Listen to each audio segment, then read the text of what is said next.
was sitting in that cold waiting room when my phone rang. You know the kind of waiting room I mean, hard plastic chairs, fluorescent lights buzzing overhead, the smell of antiseptic hanging in the air. I'd been there for my regular checkup. At 71, these visits had become routine. The phone felt heavy in my hand when I saw her name on the screen. "Hello, sweetheart," I said. Her voice came through sharp and distant. "Mama, I need to tell you something. We're leaving tomorrow.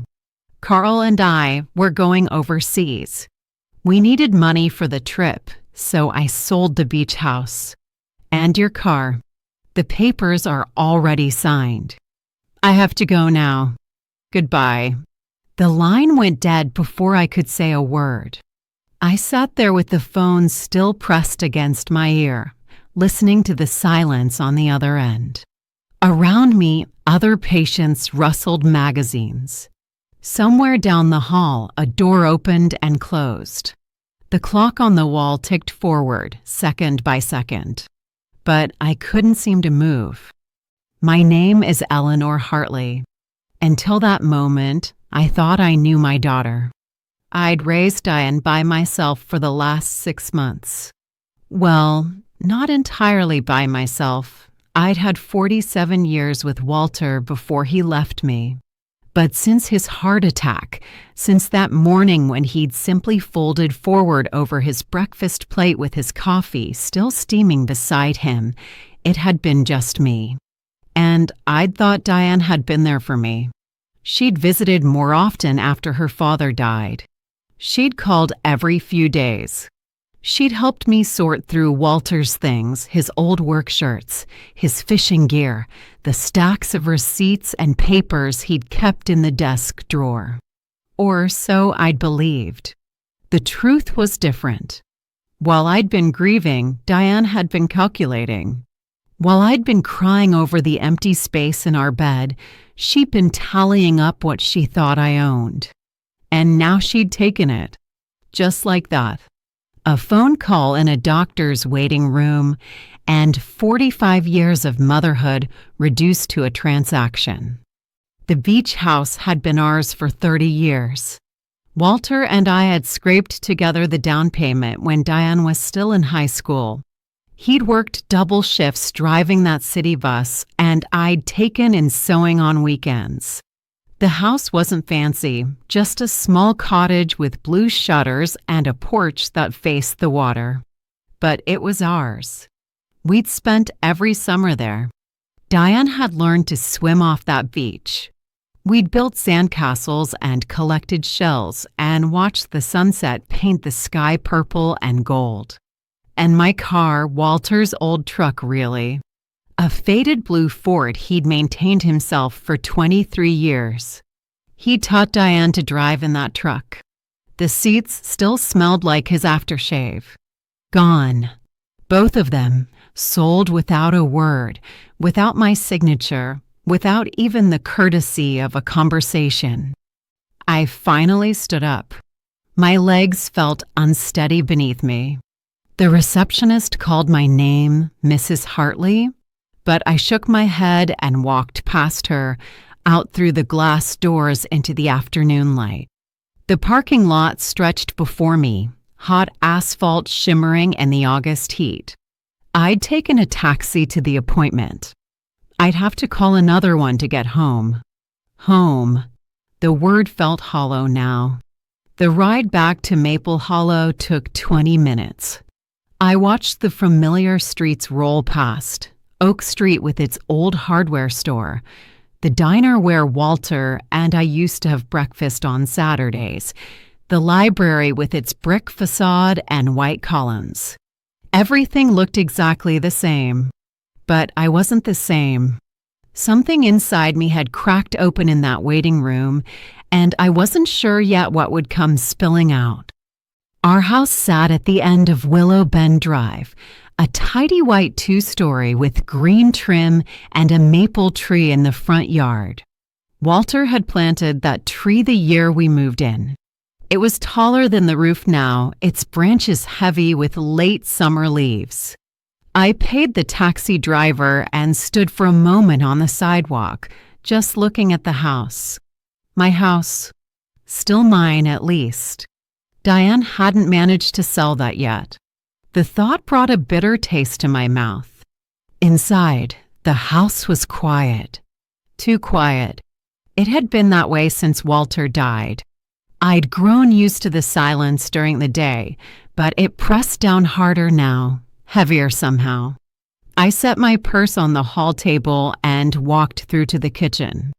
The afternoon sun slanted through the lace curtains, throwing patterns across the linoleum floor. The same floor where Walter had collapsed. I'd scrubbed it clean afterward, but I could still see the exact spot if I closed my eyes. I put the kettle on. My hands were shaking slightly, so I gripped the counter edge and breathed slowly, in and out, the way the grief counselor had taught me. In through the nose, out through the mouth, in and out. The kettle began to whistle.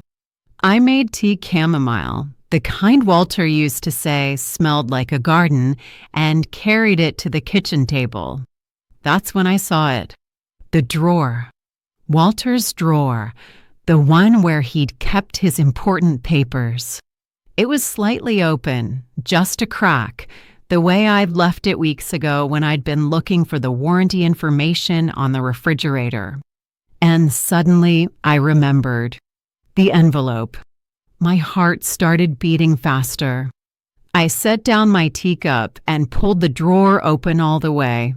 Inside were the usual things: old tax returns, insurance policies, the deed to the house, a stack of birthday cards I'd given him over the years. And underneath everything else, a large manila envelope with my name written across the front in Walter's careful handwriting. Eleanor. I pulled it out with trembling fingers. It was sealed, the flap tucked in but not glued. I'd seen Walter put it there, I realized now. It had been 2 days before he died. He called me into the kitchen and made me promise to look in this drawer if anything ever happened to him. "Promise me, Ellie," he'd said, using the nickname he only used when he was being serious. "Promise you'll look here first." I'd promised. But in the chaos of grief and funeral arrangements and Diane's constant presence, I'd forgotten. Until now. I opened the envelope. Inside were papers, more papers than I'd expected. Property deeds, bank statements, stock certificates, letters from investment companies with names I didn't recognize. I spread them across the kitchen table, my hands moving faster now, my breath coming quick and shallow.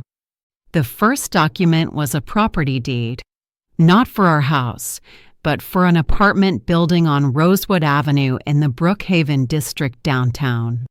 My name was listed as the owner, sole owner.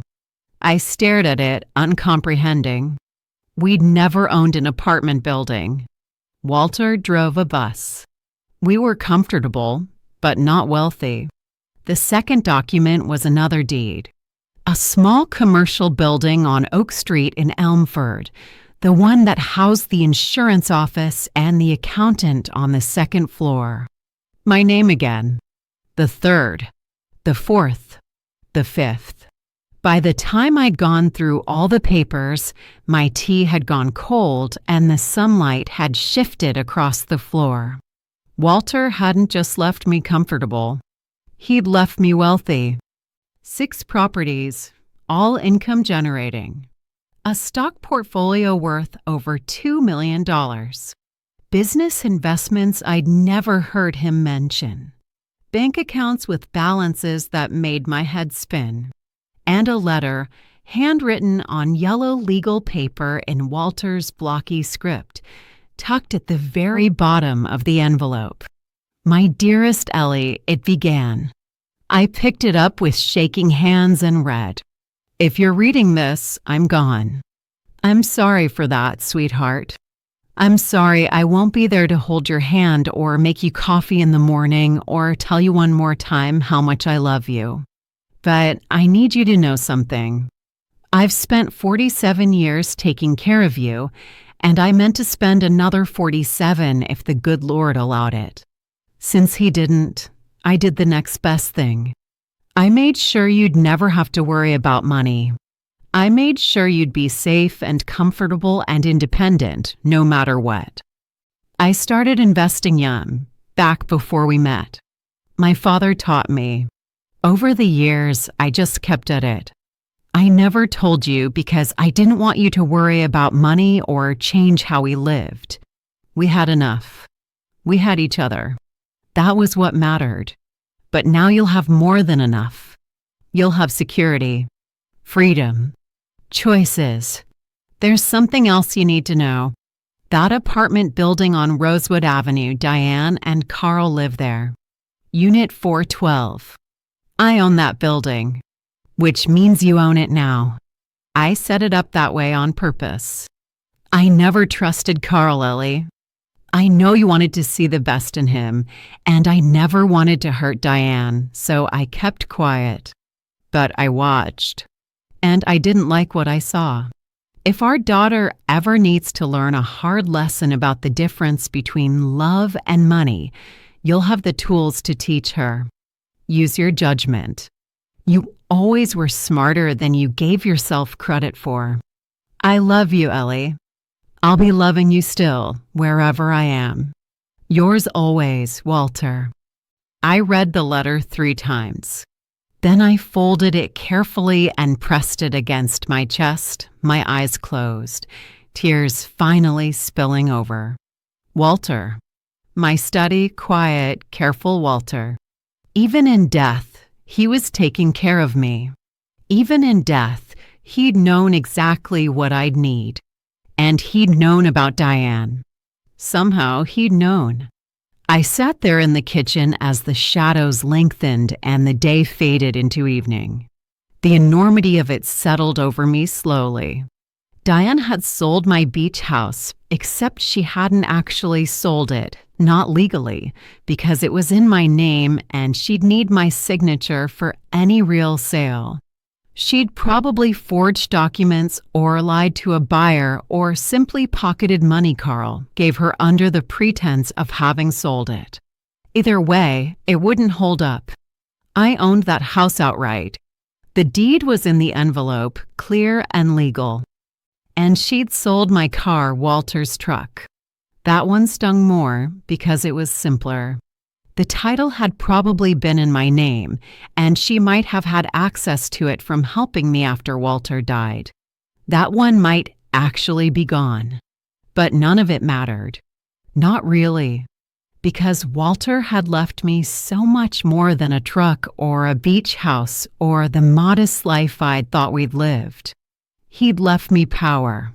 And the question now, the question that kept turning over in my mind as I sat alone in that darkening kitchen, was what I was going to do with it. I could call Diane right now. I could tell her I knew about the properties and the money. I could demand she return what she'd taken or threaten to evict her from the apartment I now owned. I could punish her immediately. But Walter's letter echoed in my mind. Use your judgment. You always were smarter than you gave yourself credit for. I thought about my daughter, the little girl who'd held my hand on her first day of school, the teenager who'd cried on my shoulder when her first boyfriend broke her heart, the young woman who'd married Carl despite my quiet reservations, who'd drifted away from us over the years, who'd only come back around when her father died. When had she changed? Or had she always been this way and I'd been too loving to see it? I didn't know. But I knew this. If I confronted her now, she'd apologize. She'd cry. She'd make excuses. And she'd never actually understand what she'd done. She'd never face the truth about herself, about Carl, about the choices she'd made. Sometimes love means giving someone everything they need. And sometimes love means letting them fall so they can learn to stand on their own. Walter had trusted me to know which kind of love Diane needed now. I stood up slowly, my bones aching from sitting too long. The kitchen was almost dark. I turned on the light above the sink and gathered up all the papers, sliding them carefully back into the manila envelope. Then I put the envelope back in the drawer and closed it. Tomorrow, I'd call Mr. Bennett, Walter's lawyer. The name was on one of the letters in the envelope. I'd need to understand exactly what I owned and what my rights were. I'd need to make a plan. But tonight, I'd simply sit with the truth. My husband had loved me enough to secure my future, and my daughter had loved me so little that she'd tried to steal it. I made myself a simple dinner, soup from a can, toast with butter, and ate it at the kitchen table. Then I washed the dishes and dried them and put them away. The routines of ordinary life. Walter used to say that routines were what kept you sane when everything else fell apart. He was right about that. He was right about so much. That night, I lay in bed and stared at the ceiling. The house creaked and settled around me. Somewhere outside, a dog barked. The clock on the nightstand ticked steadily forward. And I thought about my daughter, wherever she was tonight. On a plane, maybe, or in some hotel room, spending money she'd gotten by betraying me. Happy, probably. Satisfied. Thinking she'd gotten away with something. She had no idea what was coming. But I did. And for the first time since Walter died, I felt something other than grief. I felt purpose. The next morning, I woke early. The house was cool, the air fresh with the smell of dew and cut grass from the neighbor's yard. I made coffee. Walter's old percolator still worked perfectly, and sat at the kitchen table with the phone book open in front of me. Bennett and Associates. The listing showed an address on Oak Street, right in the heart of Elmford's small downtown. Office hours started at 9. It was barely 7 now. I sipped my coffee slowly and watched the sunlight creep across the backyard. The tomatoes in the garden were starting to ripen. I'd have to pick them soon, or they'd split on the vine. Walter had always handled the garden, but I'd been trying to keep it up since he died. It felt important somehow to keep growing things. At 8:30, I called a taxi. I'd have to do something about the car situation eventually, but for now, taxis were fine. By 9:15, I was walking through the glass door of Bennett and Associates, a small office suite on the second floor of a brick building that smelled faintly of wood polish and old paper. The receptionist was a young woman with kind eyes. "Can I help you?" "I'd like to see Mr. Bennett, please." "I'm Eleanor Hartley. My husband was Walter Hartley.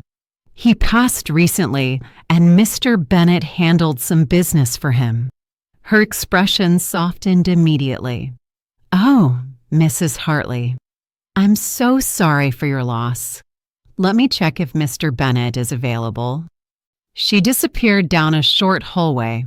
A moment later, she returned with a man in his 60s, tall and thin with silver hair and sharp blue eyes behind wire-rimmed glasses. "Mrs. Hartley," he said, extending his hand. "Howard Bennett. Please come into my office." "I've been expecting you to call, actually. Your husband left instructions that I should hear from you." I followed him into a neat, book-lined office. He gestured to a leather chair across from his desk, and I sat, my purse clutched in my lap. "I found the envelope," I said simply. He nodded. "Good.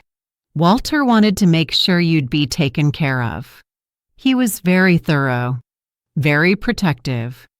"I need to understand what I'm looking at," I said. The properties, the investments, I didn't know about any of it. Mr. Bennett opened a file on his desk. That was by design. Walter was a private man. He didn't want you to worry. But everything is in order, Mrs. Hartley. You're the sole owner and beneficiary of everything listed in that envelope. The properties are all paid off, generating rental income. The investments are conservatively managed and performing well. You're a wealthy woman. The words felt surreal. Wealthy. Me. Eleanor Hartley, who'd spent most of her life clipping coupons and darning socks. There's something else, I said carefully. My daughter. She told me yesterday that she sold my beach house and my car. But the beach house deed was in the envelope. Mr. Bennett's expression hardened slightly. She can't sell property she doesn't own. If she's represented herself as having the authority to do so, that's fraud. We can pursue legal action. And the car.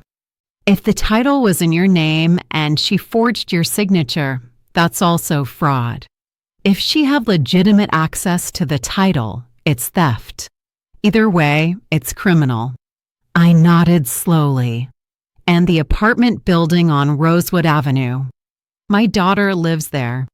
Yes, Mr. Bennett said quietly. Walter mentioned that. You're her landlord, Mrs. Hartley. You have every right to terminate her lease if you choose. What if I wanted to wait? I asked. What if I wanted to see what she does next? Mr. Bennett studied me for a long moment. Then he leaned back in his chair. That's your prerogative. You're under no obligation to act immediately. But I'd advise you to secure your other assets. Make sure nothing else can be taken. Can you help me with that? Absolutely. I'll draw up all the necessary paperwork. In the meantime, I'd also recommend changing locks, updating passwords, and limiting your daughter's access to any personal information. I thought about that. It felt like such a final step, locking Diane out. But then I remembered her voice on the phone. Cold. Dismissive. Goodbye, Mama. All right, I said. Let's do that. We spent the next 2 hours going over everything. Mr. Bennett explained the properties one by one, showed me bank statements and investment reports, walked me through the monthly income one could expect. It was dizzying. It was more money than I'd ever imagined having.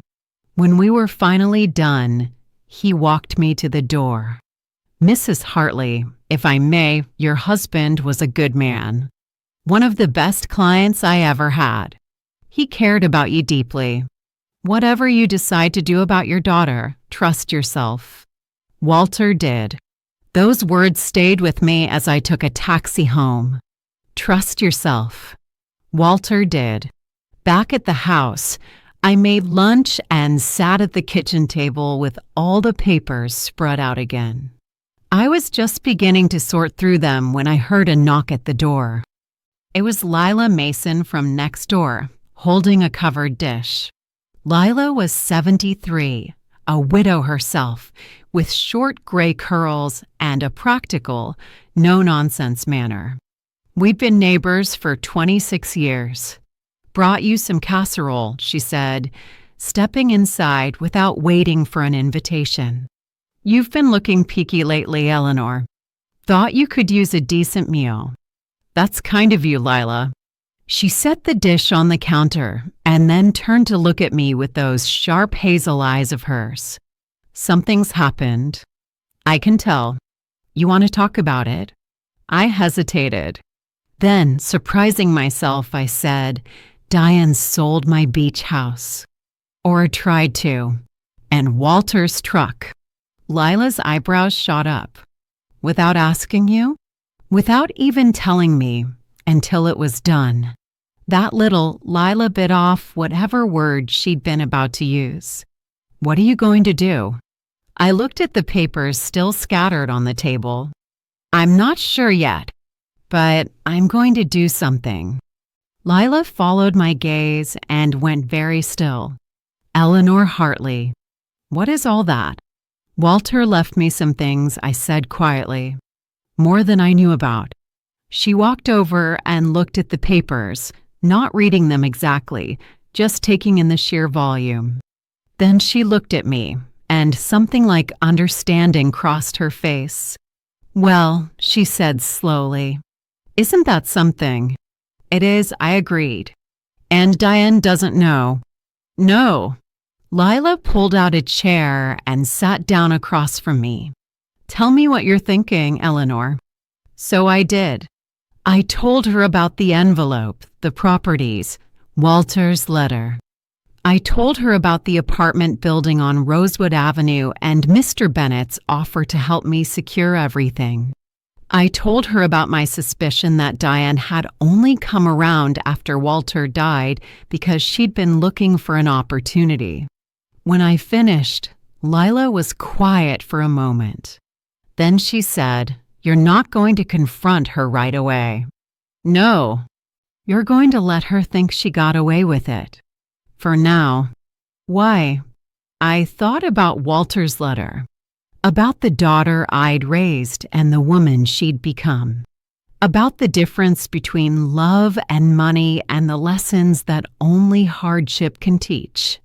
Because I said slowly, I want to see what kind of person she really is when everything falls apart. I want to see if there's anything left of the little girl I raised. And if there is, I want to help her find that person again. Lila reached across the table and squeezed my hand. That's either the wisest thing I've ever heard or the most foolish. I'm not sure which yet. Neither am I admitted. But it was what I was going to do. And then, 3 weeks later, the call I'd been waiting for finally came. It was Diane.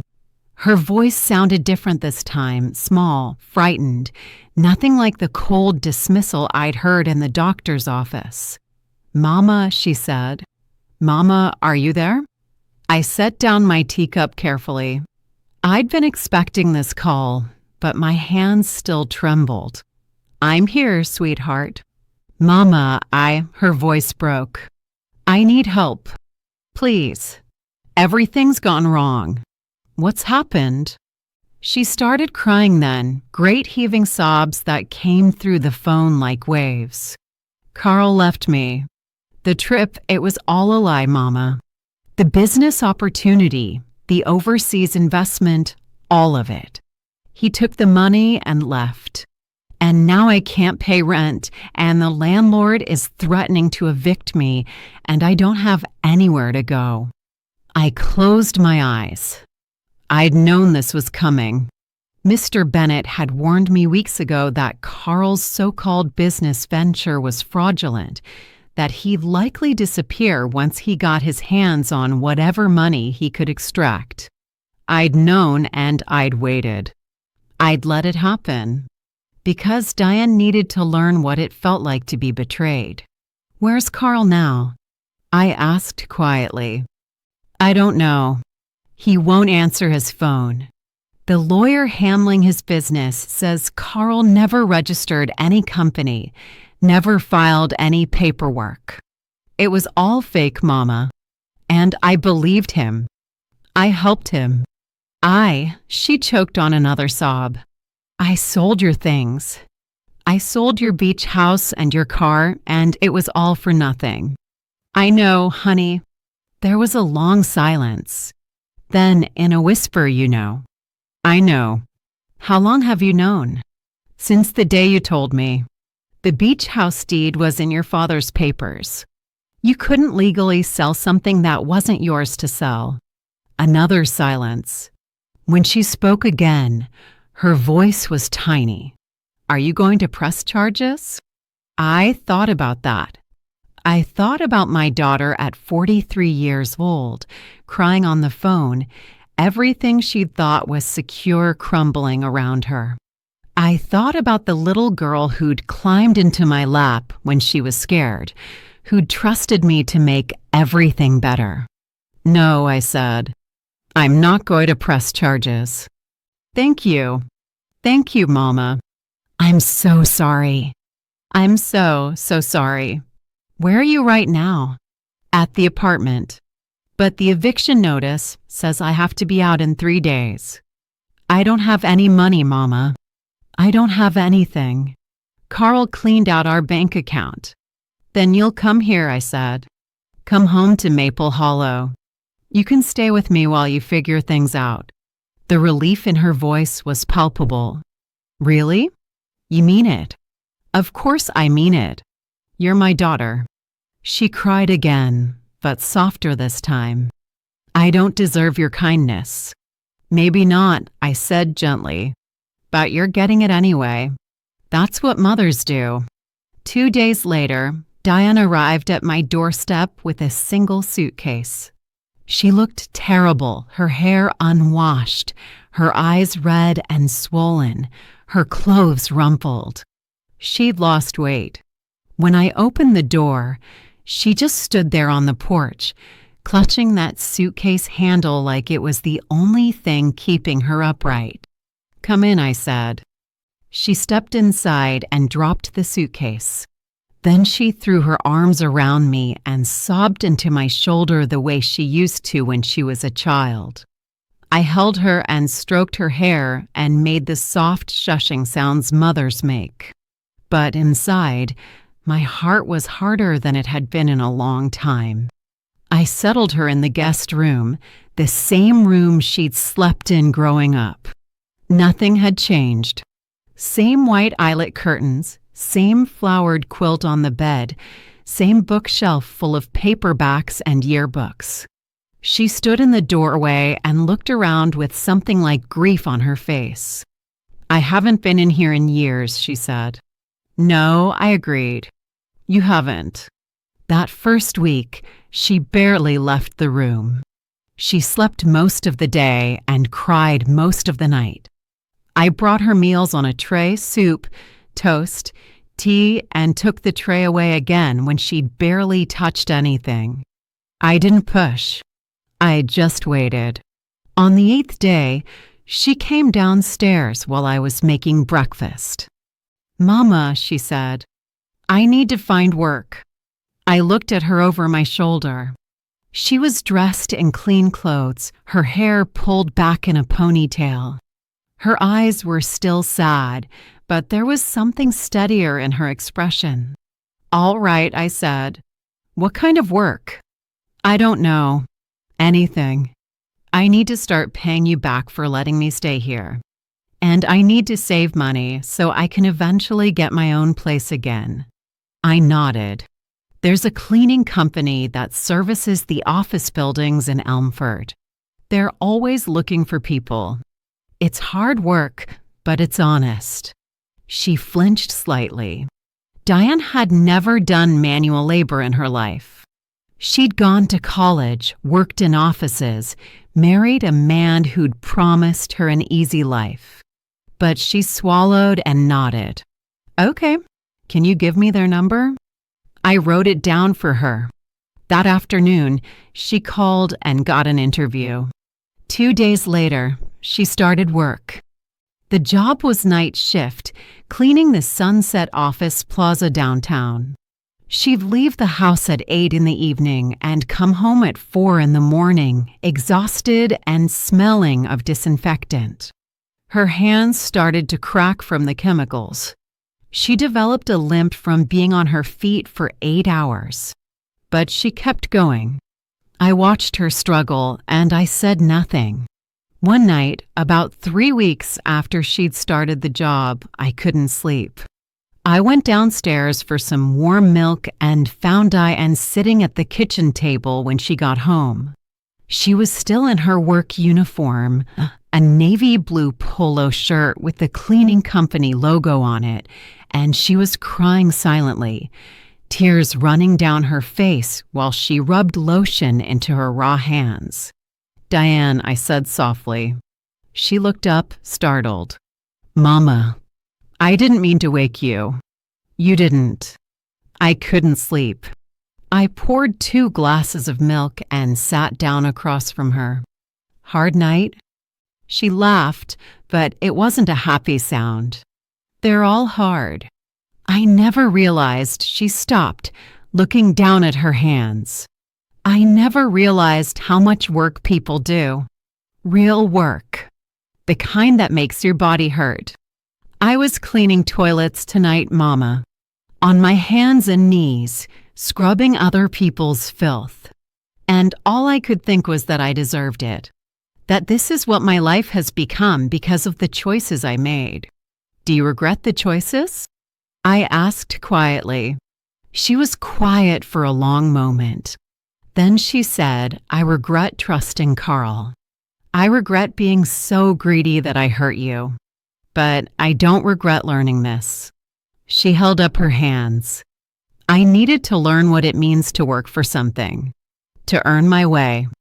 I've never had to do that before. Daddy took care of us, and then Carl took care of me, and I thought that was just how life worked. That someone would always be there to make things easy. And now I know better. She met my eyes. I'm not going to ask you for money, Mama. I know you don't have much, and I won't put that burden on you again. I'm going to save every penny from this job until I can afford my own apartment, even if it takes years, even if I have to clean toilets for the rest of my life. Something twisted in my chest. She didn't know. She had no idea that I could write her a check right now that would solve all her problems. That I owned the apartment building she'd been evicted from. That I had more money than she'd ever dreamed of taking. And I didn't tell her, because Walter had been right. This lesson, this hard, painful, humbling lesson, was exactly what Diane needed. I'm proud of you, I said instead, for working hard, for not giving up. She smiled, and it was the first real smile I'd seen from her in months. Thank you, Mama. The weeks turned into months. Diane kept working her night shift. She started taking on extra hours when they were available. She opened a small savings account at the bank in town and deposited her paychecks religiously. She ate meals with me before she left for work and when she came home in the morning, and slowly, tentatively, we started talking again. Really talking, the way we used to before Carl, before the distance that had grown between us. She talked about her coworkers, Ruth Campbell, a woman in her 50s with 3 grown children and a laugh like wind chimes, Gloria Reynolds, the tough-as-nails supervisor who terrified new hires but had a soft spot for anyone who worked hard. She talked about learning to budget, about the satisfaction of seeing her savings account grow by tiny increments, about how different the world looked when you were working for every dollar. I listened and nodded and kept my secrets. Then, for months after she'd moved in, something else happened. I'd been doing my autumn cleaning, going through closets and drawers the way I did every fall. I was in my bedroom, sorting through the dresser when I found it. A second envelope, this one smaller than the first, tucked into the back of the drawer where Walter used to keep his socks. My hands shook as I opened it. Inside was a velvet jewelry case and another note in Walter's handwriting. Elliot said, "If you're finding this, it means you already found the first envelope. This is for Diane when she's ready, or for you if she never is. My mother's jewelry, appraised at $180,000 last year. Use your judgment, my love. You'll know what's right." I opened the jewelry case. Inside were pieces I'd only seen in photographs. Walter's mother's engagement ring, a stunning sapphire surrounded by diamonds. A pearl necklace that had belonged to his grandmother. A gold bracelet. Earrings. Each piece was carefully wrapped in tissue paper, preserved with the same care Walter had given to everything he loved. $180,000. I sat on the bed with the jewelry case in my lap and thought about what this meant. Walter had given me a second chance to help Diane, or a second test. I wasn't sure which. That evening, Diane was eating dinner before her shift, leftover pot roast and vegetables. I sat down across from her with the jewelry case. "I found something today," I said. She looked up, curious. "What is it?" "Your grandmother's jewelry. Your father's mother." I'd forgotten he'd kept it. I opened the case and showed her. Her eyes went wide. "Mama, these are beautiful. I remember you showing me pictures once when I was little. They're worth quite a bit of money," I said carefully. "I had them appraised years ago. About $180,000. Diane's fork clattered to her plate. "What?" "Your father wanted you to have them. That was always the plan. But with everything that's happened, I wanted to ask you, what do you think I should do with them?" She stared at the jewelry for a long moment. I watched her face, watched the emotions play across it. Longing, calculation, and then, slowly, something else. Determination. "Sell them," she said quietly. "Sell them." Yes. Carl's debts, the ones from his fraud. There are people he owes money to, businesses he cheated. I keep getting calls from lawyers. They can't find Carl, so they're coming after me. If you sell the jewelry, I can pay them back. I can clear the debts and start over clean. Diane, those debts aren't your responsibility. I know. Legally, they're not. But morally? She shook her head. I helped Carl, Mama. I believed his lies, but I also helped him lie to other people. I took money I knew came from selling your things. I didn't ask questions because I didn't want to know the answers. So yes, these debts are my responsibility. And if there's a way to make it right, even a little bit, I need to do it. I studied her face. There was no guile there, no calculation. Just weary honesty. Are you sure? I'm sure. So I sold the jewelry. Mr. Bennett handled it through a reputable dealer. The pieces sold for $178,000. Diane took every penny and used it to pay off Carl's creditors. She kept meticulous records, got receipts, made sure every debt was settled properly. When it was done, she came home and cried. Not from sadness, but from relief. "It's over," she said. "Finally, it's over." But she didn't quit her job. That's what surprised me most. Even with the debts cleared, even knowing there was no financial sword hanging over her head anymore, Diane kept going to work. Kept scrubbing floors and cleaning toilets and coming home at 4 in the morning with raw hands and tired eyes. Why? I asked her one morning. "You could take some time off now. Figure out what you want to do next." She looked at me with something like wonder in her eyes. "Because I'm good at it, Mama. For the first time in my life, I'm good at something that matters. People depend on me. Ruth says I'm the best worker she's ever trained. Gloria gave me a raise last week. And when I'm working, when I'm on my hands and knees scrubbing, I know exactly who I am and what I'm worth. Does that make sense?" "Yes," I said softly. "It makes perfect sense." That night, after Diane left for work, I sat at the kitchen table with a cup of tea and Walter's first letter spread out in front of me.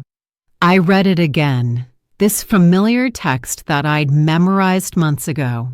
If our daughter ever needs to learn a hard lesson about the difference between love and money, you'll have the tools to teach her. Use your judgment. I think it worked, Walter, I whispered to the empty kitchen. I think she's learning. But the lesson wasn't over yet, because Diane still didn't know the full truth. She didn't know about the properties, the investments, the real extent of her father's careful planning.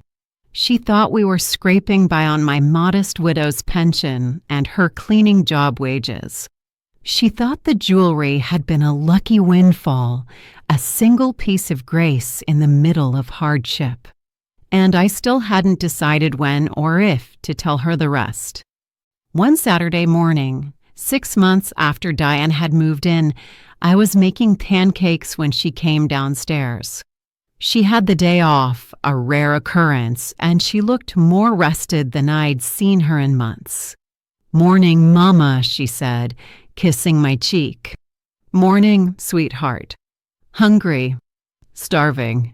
We ate breakfast together, talking about nothing in particular, the weather, the neighbor's new puppy, the way the maple tree in the front yard was starting to turn gold. Normal things. Mother-daughter things. Then Diane said, "I've been thinking." About what? About finding my own place. I've saved up enough now for first and last month's rent, plus a security deposit. I've been looking at some apartments over in Brookhaven. Nothing fancy, just a small one-bedroom. But it would be mine, earned with my own money. The pride in her voice was unmistakable. And I felt it too, pride in her accomplishment and how far she'd come. But I also felt something else. Sadness, maybe, or fear. Because once she moved out, once she was independent again, I'd have to decide whether to ever tell her the truth. "That's wonderful, honey," I said. "I'm so proud of you." "I couldn't have done it without you," she said. "You gave me a safe place to land when I had nowhere else to go, even after what I did to you. I don't know if I'll ever be able to thank you enough for that." I reached across the table and squeezed her hand. "You already have, sweetheart, by becoming the person I always knew you could be." Later that day, I called Mr. Bennett. "It's time," I told him. "I need to tell her the truth." "Are you sure?" he asked. "Yes, she's ready. And I need to know, I need to see if what she's learned will hold when she finds out I could have made everything easy from the beginning." "That's a big test, Eleanor." "I know. But if I don't test it now, I'll never know if the change is real." "All right," he said. "When do you want to do this?" "Next week." "Can you prepare everything?" "All the documents, all the paperwork, everything she needs to see to understand what her father left behind." "I can do that." "Good. Set up a meeting at your office. Tell her it's about estate matters, something to do with finalizing Walter's affairs. Don't tell her I'll be there. You want it to be a surprise." "I want it to be the truth," I said. "All of it, all at once. No more half measures. She deserves that now." That week was strange. I knew what was coming, but Diane didn't. She went to work, came home, saved her money, looked at apartments. She was happy, or as close to happy as I'd seen her since before Walter died. She was building a life on her own terms, and she was proud of it. And I was about to blow it all apart. The night before the meeting, I barely slept. I kept thinking about how Diane would react. Would she be angry that I'd let her struggle? Would she understand why I'd done it? Would she resent me for teaching her the hard way, or would she see it as the gift it was meant to be? I didn't know. And that uncertainty kept me staring at the ceiling until the sky started to lighten outside my window. The next morning, Diane came downstairs dressed in her work uniform, ready for her shift. "Actually," I said, "could you call in today? There's something we need to do." She frowned. "What is it?" "Mr. Bennett called. He needs to see you about your father's estate. Some paperwork that needs to be signed." It shouldn't take long. She hesitated, then nodded. Okay, let me just call Gloria and let her know. An hour later, we were sitting in Mr. Bennett's office. Diane looked confused and a little nervous. She kept glancing at me, trying to read my expression, but I kept my face neutral. Mr. Bennett came in carrying a large folder. He sat down behind his desk and looked at both of us. "Miss Hartley," he said to Diane, "thank you for coming. What I'm about to show you is going to be surprising. I want you to listen carefully and ask questions if you need to." "Okay," Diane said slowly. "Your father, Walter Hartley, was a very careful man. He spent his life building financial security for your mother. And for you, should you ever need it." Diane glanced at me again. I said nothing. Mr. Bennett opened the folder and began laying out documents on the desk. Property deeds, bank statements, investment portfolios. The same papers I'd found in Walter's envelope months ago. Diane stared at them, not understanding at first. Then slowly, comprehension began to dawn. "What is this?" she whispered. "Your father left your mother quite wealthy," Mr. Bennett said gently. 6 income properties, including the apartment building where you used to live. Stock portfolios worth several $1,000,000. Business investments. Your mother is worth, conservatively, about $8 million. The blood drained from Diane's face. She looked at me. "Mama?" "It's true," I said quietly. "You've known this whole time?" "Since the day after you called me from the doctor's office. Your father left me a letter telling me where to find everything." She stood up abruptly, her chair scraping against the floor. "You've known for 6 months that you had $8 million, and you let me work as a janitor? You let me scrub toilets? You let me—" Her voice broke. "Why would you do that?" This was it. The moment I'd been both dreading and waiting for. "Because you needed to learn what it means to stand on your own," I said. "You needed to understand the value of hard work, of earning your way, of being proud of yourself for what you do, not for what someone else gives you. Your father saw the way Carl was changing you, saw you becoming someone who measured worth in money instead of character. And he gave me the tools to teach you differently. Teach me." She was crying now, angry tears streaming down her face. "You wanted to teach me a lesson, so you let me suffer?" "Yes." The word hung in the air between us. "I let you suffer," I said, "because love isn't always comfortable. Sometimes love means letting someone fall so they can learn to get back up. Sometimes love means watching someone struggle through the hard things because that's the only way they'll learn they're strong enough to survive." Diane sank back into her chair. I can't." She looked at the papers scattered across Mr. Bennett's desk. All this time, you could have just written me a check." "I could have," I agreed. "But what would that have taught you? That betrayal has no consequences? That you could sell my things, abandon me, and still get bailed out when things went wrong? What would you have learned from that, Diane?" She was quiet for a long time.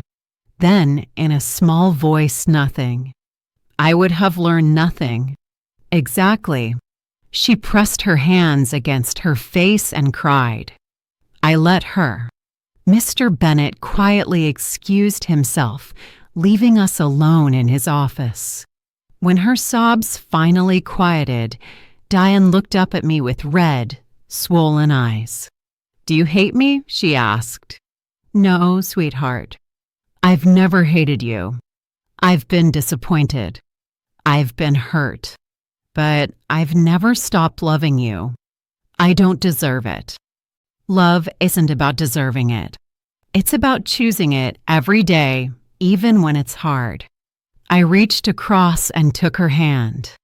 Your father left you all these resources not because he wanted to make your life easy. He left them because he wanted you to have choices. Real choices based on who you are, not on what you need. And now you do. She looked down at our joined hands. What do I do now? That's up to you, I said. You can quit your job and live on the inheritance. You can keep working and save the money for something meaningful. You can donate it all to charity if you want. These are your choices now, Diane.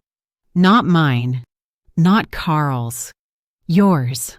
And for the first time since she'd walked into that office, I saw something like peace cross her face. 6 months had passed since that phone call in the doctor's office. And it was time for the truth.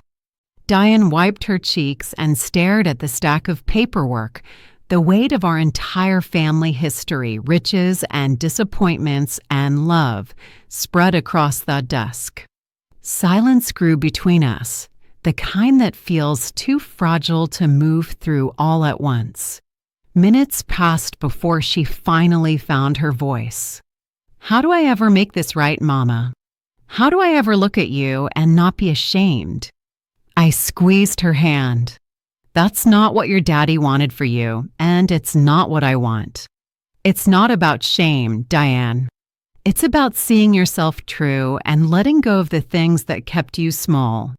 You've learned more in the past months about yourself, about work, about what matters, than money ever could have taught you. But I hurt you. I used you. You lost your way.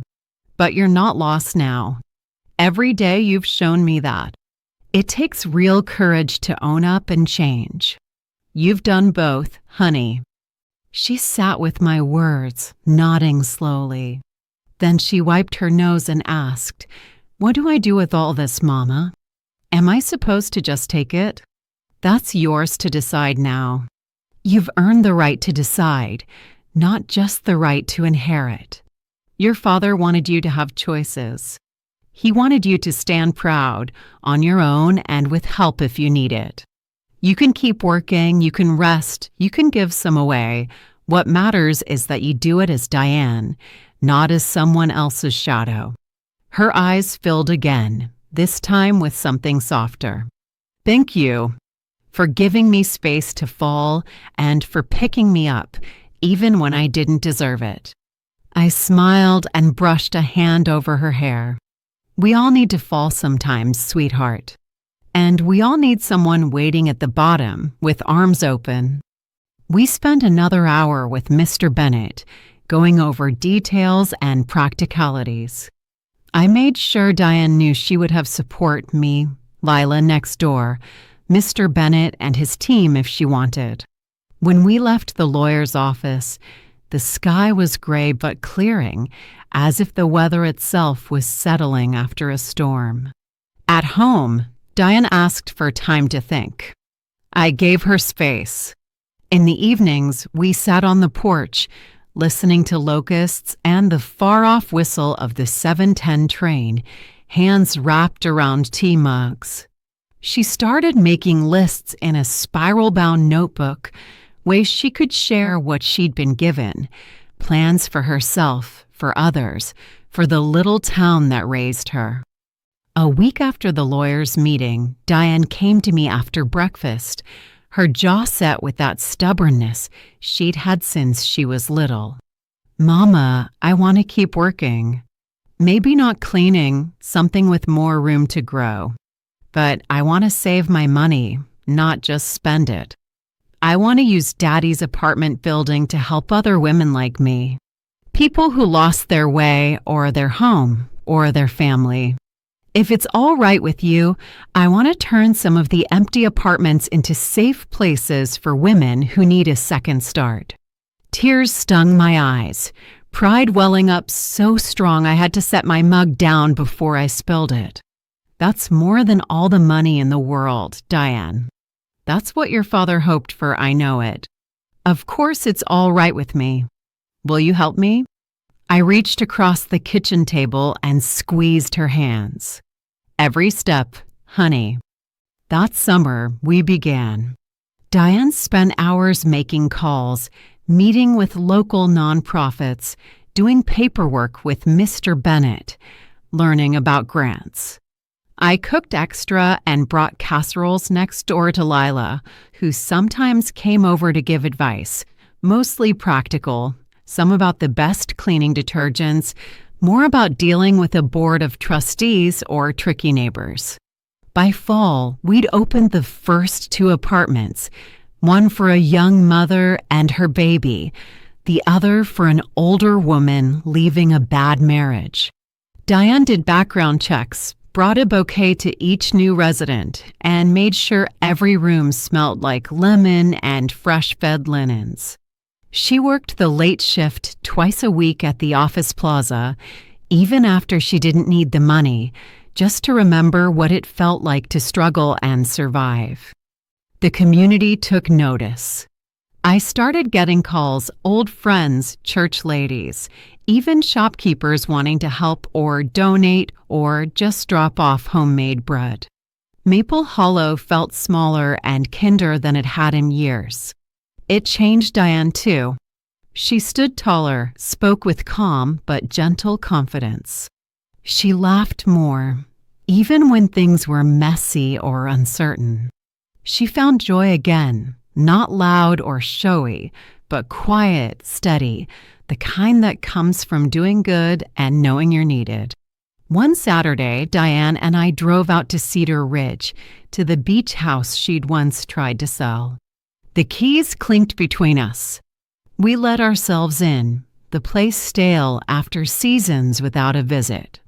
I opened windows, let in the sea air. Diane wandered through every room, running her hand over the mantel, stopping to look at the framed photo of Walter and me, sunburned and grinning on the porch. "I can't believe how much I was willing to throw away," she said softly. I hugged her shoulders. "You kept the thing that mattered most. You came home." We sat on the porch for hours, listening to waves crash against the pilings. I told stories about Walter, about how he'd saved pennies for that house, how he'd fixed every leak himself, how he was never happier than when we were all together there. Diane asked questions I didn't expect, some about childhood, some about things she was ready to forgive herself for, some about how to live with regret. Before we left, she pressed the keys into my hands. "I want you to keep this, Mama, or use it for someone who needs it. I have a home again because of you. Let's help someone else have the same." 6 months later, the beach house became the Hartley Haven, a transitional home for women and children starting over. Diane ran the place with compassion and fairness. She had rules, but she also sat late into the night with women who couldn't sleep or helped little ones with homework, just like I once did with her. We marked Walter's birthday by planting a new maple tree in the front yard, all of us together, the staff, the residents, old friends. Lila brought iced tea and lemon cookies. We told stories about the ones we loved and the things we used to fear, and it felt, for the first time in years, like hope was a thing you could hold in your hands and share.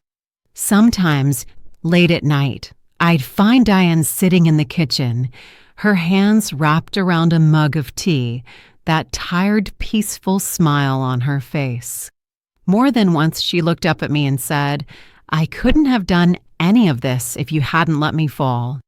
And I'd tell her the truth, what all mothers know, in the quiet hours, letting a child fall is the hardest, most loving thing you'll ever do. It's a gift and a wound at once. But when the falling turns to rising and the wounds heal and your child stands taller, there's no greater peace in the world. Now and then, I talk to Walter as I tidy up the porch at sunset or hang laundry on summer afternoons. I tell him about our daughter. I tell him she's brave and stubborn and good, and that she's learned what it means to build a life and share it. I tell him I miss him, but not as much as I used to because now every day I see the best of him in her. If you've listened this far, dear, then you know a mother's journey is never just hers. It's for our children, our neighbors, and all the hands we hold along the way. If my story touched your heart, whisper it forward like, share, and let another soul find peace.